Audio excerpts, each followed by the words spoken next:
আমাদের বাইকারদের একটা বাজে অভ্যাস হচ্ছে আমরা বিকাল হলেই বাইক নিয়ে চা খেতে বের হই। তো প্রতিদিনের মতো আজকেও বিকালে বাইক নিয়ে চা খেতে বের হয়েছি। এর মধ্যেই চা খেতে খেতে ফোনে একটা নিউজ দেখতেছিলাম। বেশ অনেকগুলো নির্ভরযোগ্য সাইট থেকেই নিউজটা দেখতেছিলাম যে 26-27 বছরে আমাদের বাইকের ওপর নতুন করে কর আরোপ করা হবে। এটা আসলে আমাদের বাইকারদের জন্য টেনশন। এত বছর আমাদের কোনো কর দেওয়া লাগেনি, বা যেটা ছিল একদম সীমিত আকারে ছিল, এইটা একদম বাড়ায় ফেলছে। তো আজকে আপনাদেরকে সেই করের বিষয়টা একদম আপনাদের সামনে তুলে ধরবো যে কত সিসি বাইকের জন্য আসলে কত টাকা কর দিতে হবে আমাদেরকে। 110 সিসি পর্যন্ত আমাদের কোনো কর লাগতেছে না। 110 সিসি পর্যন্ত বাইকে করমুক্ত।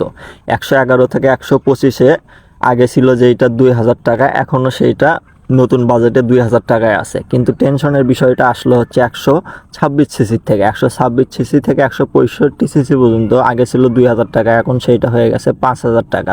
অর্থাৎ এক্সট্রা করে আমাদেরকে আরও 3000 টাকা দিতে হবে।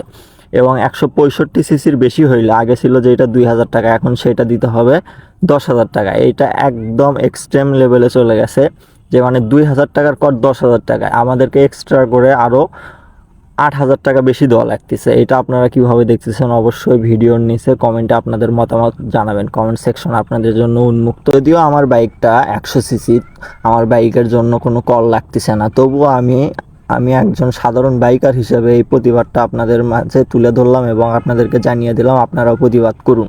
এখানে আরেকটা কথা বলে রাখি, বাংলাদেশে যেগুলো প্রাইভেট কার চলে ম্যাক্সিমাম 1500 সিসি প্রাইভেট কার, এই প্রাইভেট কারগুলোর কিন্তু বছরে ট্যাক্স দেওয়া লাগে মাত্র 25,000 টাকা। তাহলে আপনি একটা 165 সিসি বাইক চালায় যদি 10,000 টাকা ট্যাক্স দেন, তাহলে তো আপনার 1500 সিসির কত হবে এখন, বা 1500 সিসির তুলনায় আপনার 165 সিসিরটা, এটা কি নিয়ম কি ঠিক হইলো নাকি? আপনারা অবশ্যই কমেন্ট সেকশনে এই বিষয়টাও জানাবেন।